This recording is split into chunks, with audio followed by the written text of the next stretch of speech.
नमस्कार, good morning. आप देख रहे हैं न्यूज 24 और आपके साथ मैं हूं श्रद्धा और मैं हूं आपके साथ सोनिका सिंह। आज से हम आपके लिए लेकर आ रहे हैं तेज रफ्तार तूफानी खबरों का हमारा खास कार्यक्रम तेजस 24, जिसमें हम आपको दिखाएंगे देश दुनिया की वो तमाम खबरें जिसका सीधा सरोकार है आपसे। तो चलिए फटाफट अंदाज में शुरू करते हैं खबरों की सुपरफास्ट डोज तेजस 24।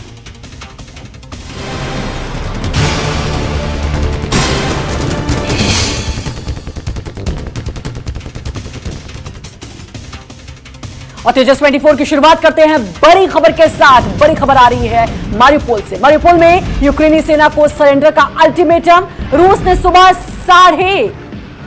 ये अल्टीमेटम दिया है और यूक्रेन का मारिउपोल में सरेंडर से दो टूक इनकार है। यूक्रेनी सेना का रूसी कमांडर को गिराने का दावा।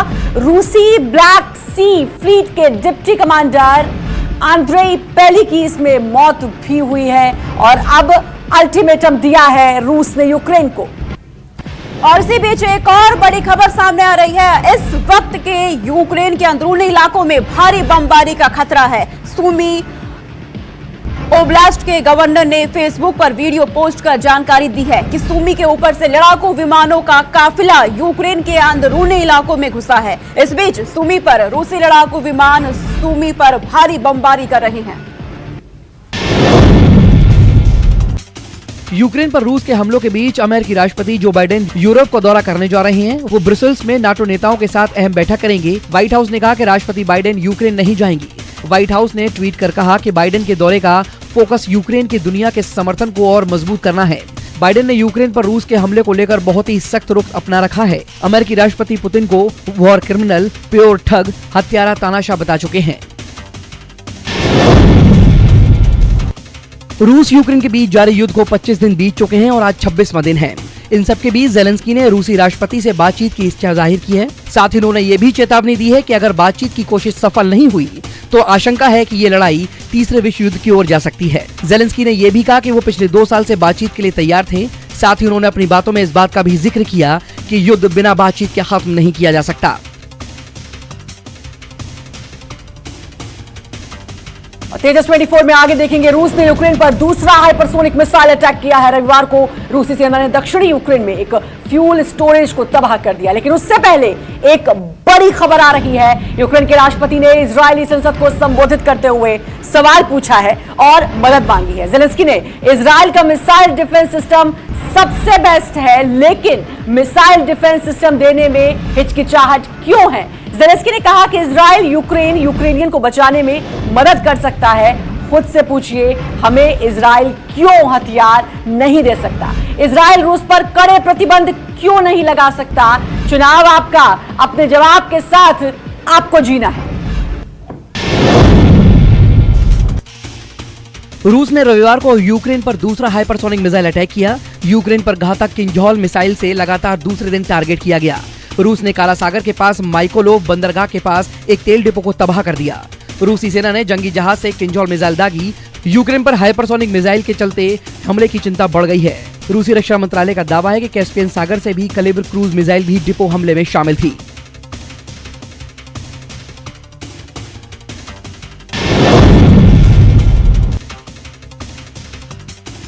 यूक्रेन पर घातक हाइपरसोनिक मिसाइल के हमले के सीसीटीवी फुटेज सामने आए हैं।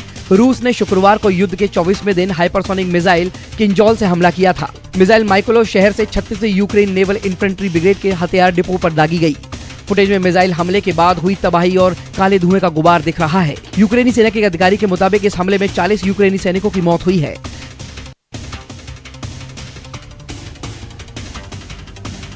रूस यूक्रेन युद्ध का आज 26वां दिन है। यूक्रेन की राजधानी कीव पर रूस की बमबारी लगातार जारी है। रविवार को देर रात रिहायशी बिल्डिंग और शॉपिंग मॉल पर मिसाइल अटैक हुआ।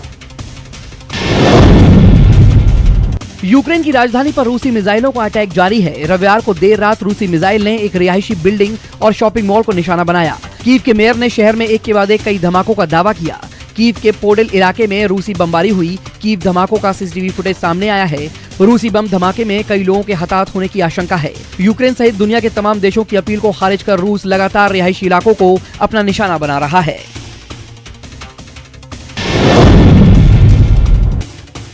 अमेरिका की एक संस्था का दावा है कि रूस यूक्रेन के बड़े शहरों पर कब्जा करने में विफल रहा है। वहीं अमेरिकी मिलिट्री थिंक टैंक का कहना है कि रूसी सैनिक अपने लक्ष्य तक पहुंचने में असफल रहे हैं, जिस कारण वो आगे नहीं बढ़ पा रहे हैं। आपको बता दें कि यूक्रेन ऐसा दावा कर रहा है कि 24 फरवरी से अब तक रूस 10,000 से ज्यादा सैनिकों को गवा चुका है और कई सारे सैन्य साजो सामान का भी नुकसान उठाना पड़ा है, जिसमें रूस के एडवांस हेलीकॉप्टर, फाइटर जेट्स भी शामिल हैं।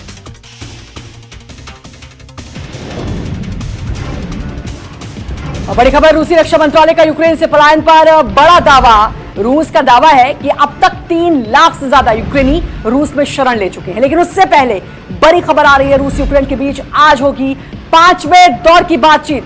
4 दौर की बातचीत हो चुकी है जो कि बेनतीजा रही। युद्ध विराम पर रूस के रुख पर होगी पूरी दुनिया की नजर। पिछले 4 दौर की बातचीत में युद्ध विराम पर कोई फैसला नहीं हो सका है और अब 4 दौर की बातचीत के बाद आज 5वें दौर की बातचीत। रूस के रक्षा मंत्रालय का दावा है कि यूक्रेन में ऑपरेशन शुरू होने के बाद 3,30,000 से अधिक लोगों को यूक्रेन से रूस लाया गया है। साथ ही रूस ने यूक्रेन पे मारियोपोल से पूर्व और पश्चिम दोनों के लिए मानवीय गलियारों की पेशकश की। रूस के रक्षा मंत्रालय का कहना है कि पिछले 3 दिनों में यूक्रेन के मारियोपोल से 59,000 लोगों को निकाला गया। इसके अलावा यूक्रेन के मारियोपोल में राष्ट्रवादियों से हथियार डालने का आह्वान किया गया है और 21 मार्च को सुरक्षित मार्ग देने की पेशकश की है।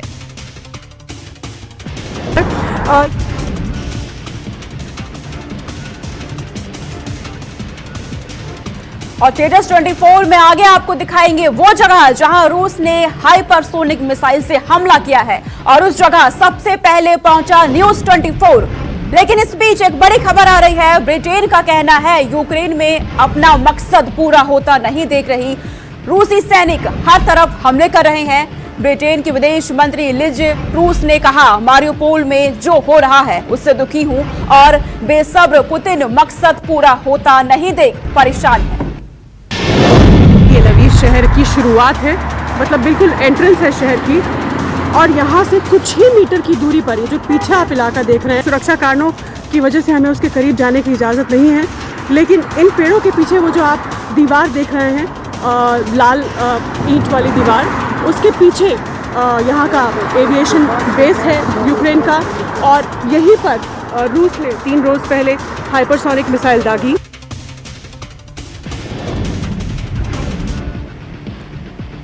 यूक्रेन के हमले में रूसी काफिला तबाह। इस बीच एक बड़ी खबर, यूक्रेन की सेना का कहना है 170 रूसी सैनिकों को मार गिराया। यह आंकड़ा केवल डोनेत्स्क और लुहांस्क फ्रंट लाइन का है। यूक्रेन की सेना के मुताबिक 12 रूसी टैंक, 9 इन्फेंट्री वाहन और 1 रूसी हेलीकॉप्टर को मार गिराया है।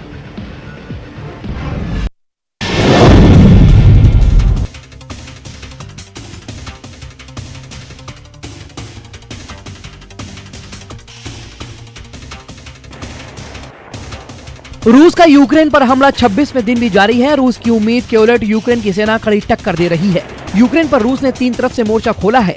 कीव में युद्ध की जीत की पार्टी करने की उम्मीद थी, लेकिन कीव सहित कई शहरों में रूसी सेना घुस भी नहीं पाई। खार्किव की फ्रंट लाइन पर तोपों के गोलों से जमीन थर्रा रही है। निशाने पर है रूसी सैनिक, तोप, हथियार और सैनिक साजो सामान और मुस्कुराते चेहरे पर देश के लिए मर मिटने का जज्बा। तबाह रूसी काफिले का हर टैंक इस महिला के लिए किसी ट्रॉफी से कम नहीं, जिसने पत्रकारिता से प्रदर्शनकारी तक संसद से युद्ध की गहरी खाइयों में कूदने का सफर तय किया है। 2014 के युद्ध में अपने पति को खो चुकी तेतियाना रूसियों के लिए काल बनी हुई है। कीव के उत्तर में तैनात उनकी सैन्य टुकड़ी रूसियों को कीव की तरफ बढ़ने नहीं दे रही है। सांसद तेतियाना कहती है कि एक टैंक उड़ाते ही पूरा रूसी काफिला भागता नजर आता है।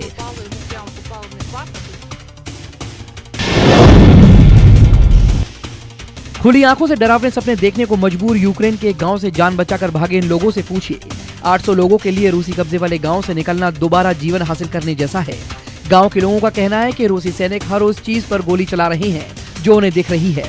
स्थानीय लोगों का कहना है कि जो हाथ लगा लेकर भागे, जहां जगह दिखी वहां छिपकर ईश्वर से जिंदगी के चंद लम्हे मांगे, आगे पता नहीं कहां जाएंगे।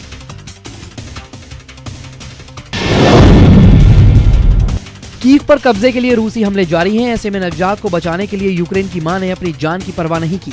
रूसी मिसाइल गिरी, ओलेगा को कहां चोट लगी याद नहीं, उन्होंने धमाका नहीं सुना। उनको सुनाई दी मासूम के चिल्लाने की आवाज। बदहवास ओलेगा बार बार चिल्ला रही थी, बच्चे को चोट लगी है।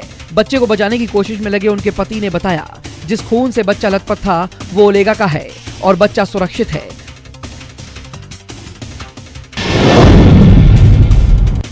यूक्रेन के खार्किव में मरे भारतीय छात्र नवीन शेखरप्पा का पार्थिव शरीर तड़के 3 बजे बेंगलुरु पहुंचा।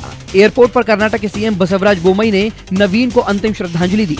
नवीन शेखरप्पा हावेरी जिले के चलगेरी गांव के निवासी थे। कर्नाटक सीएम बसवराज ने नवीन का पार्थिव शरीर वापस स्वदेश लाने के लिए पीएम मोदी का आभार जताया।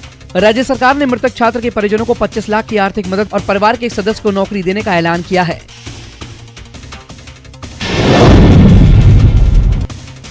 चुनौतियों से परेशान पाकिस्तानी पीएम इमरान खान की उनकी ही पार्टी के सांसदों ने खिलाफत शुरू कर दी है।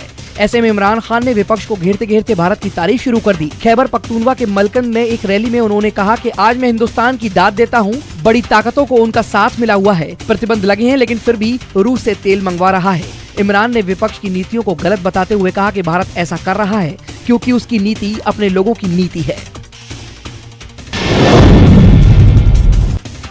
अंतर्राष्ट्रीय मंचों पर भारत को घेरने की कोशिश कर रहे इमरान खान को उनके ही देश के 3 बड़ी राजनीतिक पार्टियों ने घेर रखा है। विपक्ष आज इमरान के खिलाफ अविश्वास प्रस्ताव लाने की तैयारी में है।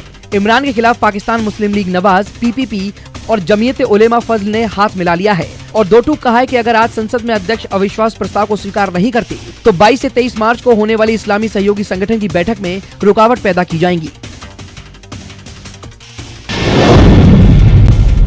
प्रधानमंत्री नरेंद्र मोदी और ऑस्ट्रेलिया के पीएम स्कॉट मॉरिसन आज डिजिटल शिखर सम्मेलन में हिस्सा लेंगे। सम्मेलन में दोनों नेता द्विपक्षीय संबंधों को और आगे बढ़ाने के रास्ते तलाशेंगे।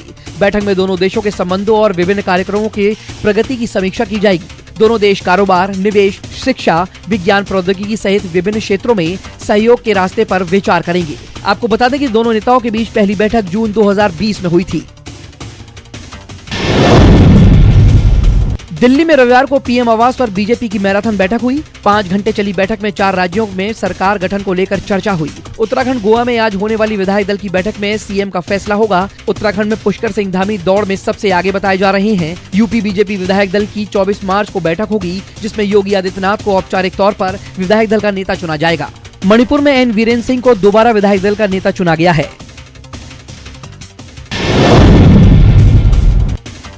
उत्तराखंड में आज नए मुख्यमंत्री का सस्पेंस खत्म हो जाएगा। प्रदेश बीजेपी अध्यक्ष दल की बैठक में नए नेता का चुनाव होगा। सीएम की रेस में कार्यवाहक मुख्यमंत्री पुष्कर सिंह धामी सबसे आगे हैं। केंद्रीय नेताओं राजनाथ सिंह, मीनाक्षी लेखी की मौजूदगी में नए सीएम के नाम का ऐलान संभव है। इससे पहले सुबह 11 बजे राज्यपाल general Gurmeet Singh pro tem speaker के तौर पर बंसीधर भगत को शपथ दिलाएंगे, जिसके बाद सदन के नए विधायकों की शपथ होगी।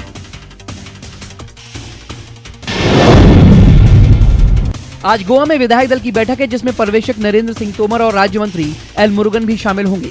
बीजेपी गोवा में लगातार दूसरी बार सरकार बनाने जा रही है। सूत्रों से मिली जानकारी के मुताबिक बीजेपी आलाकमान ने राज्य की बागडोर प्रमोद सावंत को सौंपने का फैसला किया है। प्रमोद सावंत दोबारा राज्य की गद्दी संभाल सकते हैं। 24 मार्च को सावंत सीएम पद की शपथ ले सकते हैं।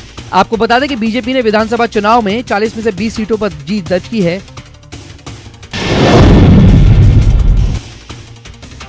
कांग्रेस के वरिष्ठ नेता और जम्मू कश्मीर के पूर्व मुख्यमंत्री गुलाम नबी आजाद ले सकते हैं राजनीति से संन्यास। जम्मू के सरदर संभाव सम्मेलन में गुलाम नबी आजाद ने ऐसे संकेत दिए। हमको एक समाज में बदलाव लाना, कभी कभी मैं सोचता हूं और कोई बड़ी बात नहीं, अचानक आप समझें कि हम रिटायर हो गए और समाज सेवा में लग गए।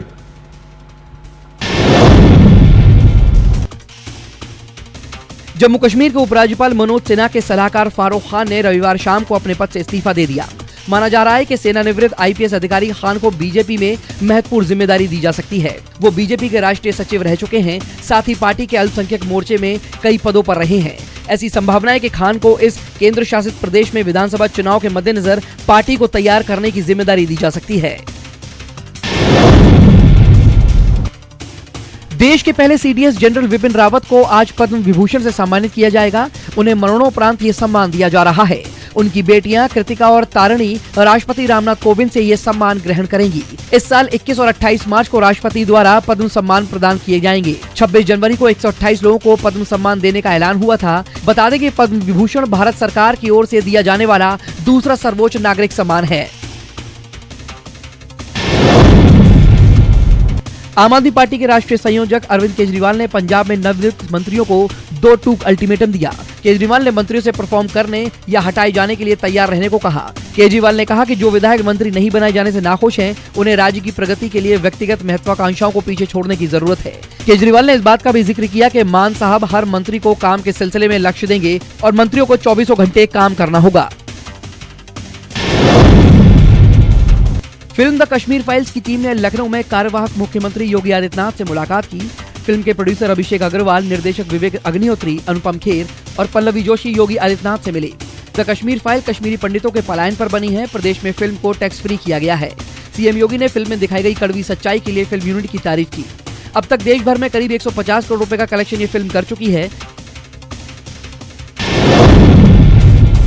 देश में कोरोना टीकाकरण को लेकर भारत की शीर्ष संस्था NTAIG ने कोविशील्ड की दूसरी खुराक पहली खुराक के 8 से 16 हफ्तों के बीच देने की सिफारिश की है। अभी कोविशील्ड की दूसरी खुराक पहली खुराक के 12 से 16 हफ्तों के बीच दी जाती है। NTAIG ने अभी तक भारत बायोटेक के कोवैक्सीन की खुराक देने की अवधि में कोई बदलाव का सुझाव नहीं दिया है। कोविशील्ड के बारे में सिफारिश को भी अभी तक राष्ट्रीय कोविड-19 टीकाकरण कार्यक्रम में लागू नहीं किया गया है।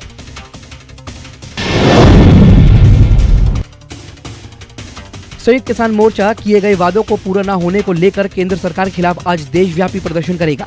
SKM ने कहा है कि केंद्र सरकार ने किसानों से MSP कानून बनाने, किसानों के खिलाफ दर्ज मामले वापस लेने और केंद्रीय मंत्री अजय मिश्रा टेनी को मंत्रिमंडल से निकालने के मुद्दे पर किए गए वादों को पूरा नहीं किया है। किसान अपने राष्ट्रव्यापी अभियान के तहत 11 से 17 अप्रैल तक MSP गारंटी सप्ताह मनाएंगे।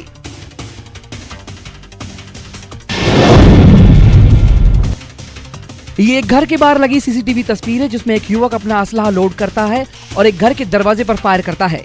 दबंग युवक ने एक के बाद एक 4 राउंड फायरिंग की। ये पूरी घटना वहां पास में लगे CCTV कैमरे में कैद हो गई।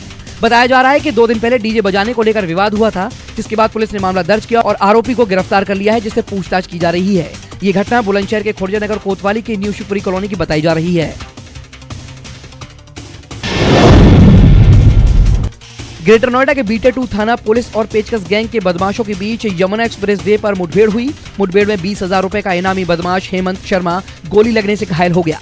पुलिस ने उसे इलाज के लिए अस्पताल में भर्ती कराया है, जबकि उसका साथी बदमाश ट्विंकल मौके से पुलिस को चकमा देकर फरार हो गया। पुलिस फरार बदमाश की गिरफ्तारी के लिए तलाशी अभियान चला रही है। पकड़े गए बदमाश के कब्जे से चोरी की मोटरसाइकिल और अवैध तमंचा और कारतूस बरामद हुआ है।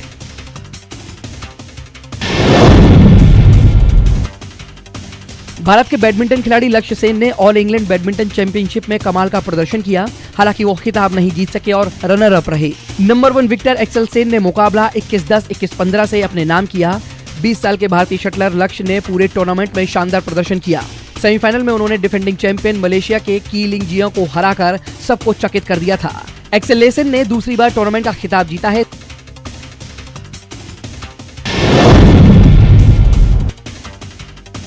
इंडियन सुपर लीग के फाइनल में हैदराबाद ने केरल को हराकर खिताब अपने नाम कर लिया है।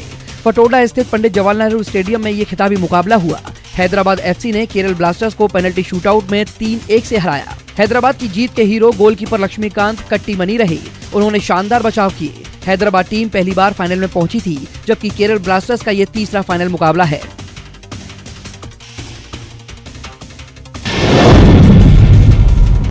तस्वीरें दिल्ली के कनॉट प्लेस की हैं, जहां फिल्म RRR की स्टार कास्ट प्रमोशन के लिए पहुंची।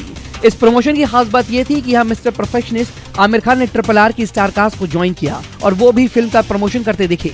इस दौरान कनॉट प्लेस में लोगों की भारी भीड़ दिखाई दी, जो अपने चहेते अभिनेता की एक झलक पाने के लिए बेताब दिखे। आपको बता दें, इस फिल्म के निर्देशक S राजामौली हैं, जो बाहुबली फिल्म भी बना चुके हैं, जिसने बॉक्स ऑफिस पर काफी धूम मचाई थी। अजय देवगन, अमिताभ बच्चन और रकुल प्रीत की फिल्म रनवे 34 का ट्रेलर आज रिलीज होने वाला है। इस फिल्म का टीजर कुछ दिनों पहले ही रिलीज हुआ था और इसे काफी अच्छा रिस्पांस भी मिला था। अजय देवगन ने प्रोमो का एक छोटा सा हिस्सा शेयर करते हुए लिखा कि रनवे 34 का ट्रेलर आज दोपहर 2:15 बजे लैंड होगा। इस प्रोमो में अजय देवगन पायलट की भूमिका में हैं, जो अपनी फ्लाइट को खराब मौसम से बाहर निकालने की कोशिश में लगे हुए हैं। और फिलहाल तेजस 24 में इतना ही। खबरों का सिलसिला लगातार जारी है, देखते रहिए न्यूज़ 24।